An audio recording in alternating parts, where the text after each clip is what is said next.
Olá a todos, sejam bem-vindos aqui à primeira edição do Campeonato Nacional de Can't Stop, dinamizado pelos Jogos do Mundo, com o apoio da Franjo Spielverlag e com o apoio também da plataforma da Board Game Arena. Neste caso, neste primeiro vídeo, vamos explicar-vos um bocadinho, fazer aqui o pre-match do campeonato, que vai decorrer hoje à tarde, e apresentar-vos um bocadinho algumas informações também para estarem preparados para o que aí vem. Neste caso, no âmbito deste campeonato, por isso ele foi aqui idealizado para estas três entidades. No fundo, em tempos complicados de pandemia, foi necessário criar aqui uma possibilidade de que todos os portugueses pudessem jogar, independentemente do local onde estivessem também, não implicando também movimentações de pessoas, e por isso utilizou-se aqui a plataforma da Board Game Arena, que está a ser muito utilizada também, é muito prática para estes efeitos. Com o apoio então da editora Franjos, que foi, neste caso, impecável nesta parceria com os Jogos do Mundo, vamos então realizar a primeira edição do campeonato, que no fundo vai ter aqui vários aliciantes, no fundo há vários prémios associados aqui a este campeonato, para além do troféu de campeão nacional, que nós até já mostramos nas redes sociais, vamos aqui voltar a mostrar também, que é este troféu aqui, que será entregue depois ao campeão, mas também temos vários jogos, os jogos franjos também, o Fink e o Can't Stop, por exemplo, alguns jogos vão ser oferecidos no âmbito do campeonato. E por isso temos aqui vários aliciantes, inclusive também outro aliciante é a questão do prize money de 50€ para o vencedor. Bem, no âmbito deste campeonato, explicar também um bocadinho a razão de ser de se ter escolhido o Can't Stop, porque este jogo não um outro.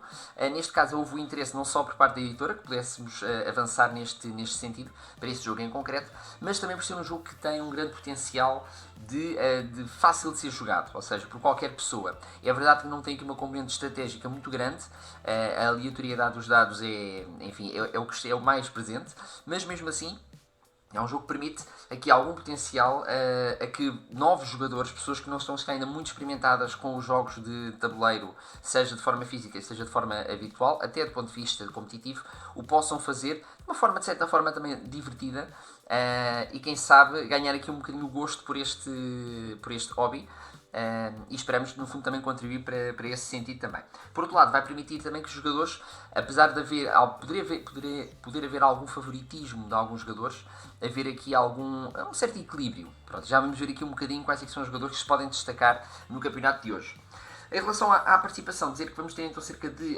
temos aqui 37 jogadores já inscritos, mas serão à volta de 40, haverá apenas aqui 2 ou 3 que faltam apenas fazer a validação. E temos, do ponto de vista de torneio, temos uma participação muito interessante, porque é muito diversificada em todo o país, ou seja, temos sobretudo Lisboa e Porto com as regiões onde há maior número de participantes, e depois temos várias regiões do país com 2, 3 participantes, Madeira, Aveiro, Leiria, Santarém, Setúbal, Viseu, Coimbra, por exemplo, Porto Alegre também temos um. Por isso é interessante que era um dos objetivos também deste campeonato, era que pudesse ter uma representação um bocadinho uniforme ao longo de todo o país, e de certa forma isso existe, e isso deixa-nos também bastante orgulhosos dessa realidade. Do ponto de vista de género, é verdade que é um campeonato muito mais virado, tem uma componente de masculina mais presente também, mas também temos 8 jogadoras, e por isso vamos ver também, esperemos que elas consigam excelentes resultados aqui no campeonato. Quanto ao formato do campeonato, bem, como vocês podem ver aqui, o que vai existir, o campeonato tem duas fases, uma fase 1 e a fase 2. Na fase 1 ele vai ter no total 10 jogos, e por isso os jogadores vão jogar no total 10 jogos entre si. Usando o sistema suíço vai fazer com que os melhores jogadores vão começando a jogar entre si também. Mas o número de jogadores que ali está não vai permitir que haja um afunilamento muito grande. Por isso vai perfeitamente acontecer, ou dificilmente haverá um jogador que só tenha vitórias. Pode ser que aconteça, mas é muito provável que haja algum equilíbrio entre vitórias e derrotas. Pronto, do ponto de vista de campeonato. Vamos ver depois de facto como é que ele vai ocorrer. Haverá ali um pequeno intervalo no meio, e por isso no total os jogadores vão jogar 10 desafios. No final destes 10 desafios, nós até temos aqui a parte da explicação, os 4 primeiros, aqueles que tiverem melhor resultado, por isso maior número de vitórias, serão aqueles que irão passar para a fase final e irão aí no fundo competir, tendo meias finais, meias finais, depois final mesmo, e o jogo do terceiro e quarto lugar também terá lugar. Por isso, estes jogos têm também uma grande vantagem, este jogo Can't Stop. É um jogo que não demora muito tempo a ser jogado também, porque, como nós explicámos também no vídeo da apresentação de como jogar este jogo no BGA, é um jogo que basta, o que o jogo tem de fazer é conseguir 3 picos e a 2 jogadores, que é o formato do torneio que foi possível, porque gostaríamos que fosse com mais jogadores em cada partida, mas a 2 jogadores acaba por ser mais fácil, ou seja, mais rapidamente se atinge esse topo esses três topos, de modo que acaba por não ser uma competição que se arraste muito no tempo, nem um jogo que demora muito tempo a ser jogado. O jogo está estipulado para ser 15 minutos por partida, como aqui diz, 7 minutos e meio por jogador, mas provavelmente até no máximo 10 minutos seria mais que suficiente para cada partida ser realizada, porque o formato do jogo assim o permite também, maior rapidez na decisão dos jogadores, porque os dados são gerados aleatoriamente e depois é só o jogador tomar a sua escolha, por isso é um jogo mais rápido nesse aspecto. Bem, agora vamos então à parte dos jogadores. O que é que nós queríamos aqui destacar?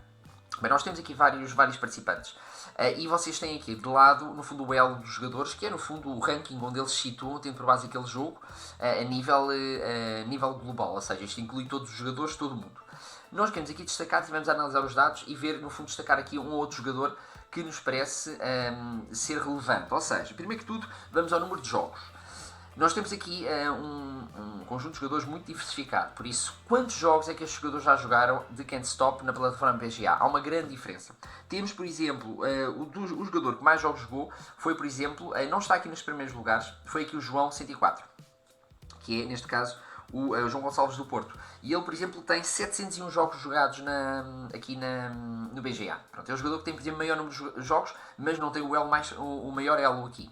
Depois a seguir temos o primeiro jogador também, é o primeiro da lista, aqui o Chipolas, que é o Manuel Gomes, de Coimbra, que tem 664 jogos, também, por isso reparem que estamos nas centenas, no âmbito das centenas também. O outro jogador que também tem bastantes jogos é, por exemplo, aqui o Paiva, tem o António Paiva da região de Lisboa aqui, também tem 534 jogos, por isso também na hora das várias centenas, por isso são jogadores que significa que já jogaram este jogo muitas vezes do ponto de vista online. Pronto. São jogadores que têm esta vertente de jogo, de experiência a jogar nesta plataforma mais presente.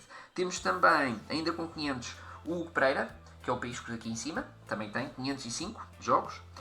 E temos ainda, pelo menos, mais uma pessoa no âmbito dos 400, que é o Marco Lima, que é este nome aqui, a Rebimbo Malho, que é de Lisboa e que também tem 419. Por isso, estes são, digamos, os 5 jogadores que têm o maior número de jogos jogados. Mas o que acontece é que pode uma pessoa ter muitos jogos, mas depois não ter uma percentagem de vitórias muito grande. E a percentagem, de facto, aí já é um bocadinho diferente. Por isso, por exemplo, o jogador que tem a maior percentagem de vitórias no âmbito deste jogo é este jogador aqui, o Tragédium, que é o Eduardo Neto da Amadora. Ele tem 74% de sucesso, quer dizer que ele, praticamente em cada 10 jogos, 7 são vitórias. E por isso reparem que este é o maior que há em termos de percentagem, o que significa que, por exemplo, era expectável que alguém conseguisse, em 10 jogos, se calhar não vai ser fácil toda a gente conseguir 7 vitórias, ou muita gente conseguir 7 vitórias, por exemplo. Esta é a média que o Eduardo, aqui o Tragédium, tem, do ponto de vista deste jogo, 74% de vitórias. Depois temos o Pedro Sequeira de Setúbal, que é aqui o Songo, este jogador também aqui em cima, que tem 70% de vitórias. Também é uma porcentagem alta. O Fábio Pereira do Funchal, que é aqui este nome aqui, Fábio DSP, que tem 72% de sucesso também, neste caso aqui neste jogo em concreto. Por isso, na ordem dos 70, temos também aqui o jogador, o Ricardo Silva, o Laranjo, que tem 70% de sucesso. Por isso vejam que temos aqui alguns jogadores e alguns não são aqueles que estão em cima, necessariamente. Por isso a percentagem de sucesso aqui é um bocadinho distinta, tem a ver com o número de vitórias que se teve no número de jogos jogados. Pronto, tem a ver com essa percentagem também e por isso reparem que nem sempre os que estão de facto em cima são aqueles que tiveram maior número de vitórias ou que estão muito à frente. Pronto, tem muito a ver também com isso. E por último ainda só destacar, também no âmbito dos 70, mais 2 jogadores, aqui o Pedro Silva de Leiria, que é este jogador aqui em cima, agora estes dois aqui, que tem 65%, e aqui o Priscos, que é o Hugo de Abrantes, que tem 64% de sucesso. Por isso, depois a percentagem é um bocadinho diferente de jogador para jogador, mas como estão a ver, o máximo que há do ponto de vista da percentagem é de 70%. O que significa que em 10 jogos, provavelmente, toda a gente vai perder jogos. E isso significa que há aqui um potencial muito grande para que mesmo jogadores que possam estar com um elo um bocadinho inferior não fiquem, digamos, desiludidos por se perderem pelo menos 1 ou 2 jogos, porque provavelmente os outros que estão à frente também o irão fazer. E por isso vai haver aqui algum equilíbrio, quase certeza. Queríamos só destacar aqui do ponto de vista depois dos desempates. O que vai aqui acontecer do ponto de vista de torneio é que no final, ou seja, cada vez que decorrem as partidas, este quadro que neste momento está vazio vai ser preenchido com o nome do jogador, os pontos que já teve, os jogos que já fez também, vitórias e empates. Aqui não haverá empates, haverá sobretudo só vitórias e derrotas, são as perdas. E aqui o importante aqui será ter em conta para os efeitos de desempate são os pontos dos oponentes. Por isso é sobretudo, mesmo que no final haja vários jogadores empatados no número de vitórias, o que vai acontecer é, consoante os pontos dos seus oponentes alcançados no âmbito do torneio, é isso que vai permitir depois fazer o ranking final dos 4 primeiros. Por isso, é sobretudo nesta coluna, não tanto a média, porque esta média de oponentes tem por base o elo do BGA, que nós não estamos a utilizar aqui para dar algum equilíbrio e não criar grande desfazamento em relação aos jogadores. Os pontos têm a ver com aquilo que é feito no torneio, no campeonato específico, e por isso é este elemento aqui que será usado para a parte dos desempates também. Mas veremos então, esperemos que corra tudo pelo melhor também. Desejamos então a todos os jogadores um excelente campeonato também e vamos aqui acompanhando nas nossas redes sociais também os resultados e o que vai acontecer. Por isso, fiquem connosco.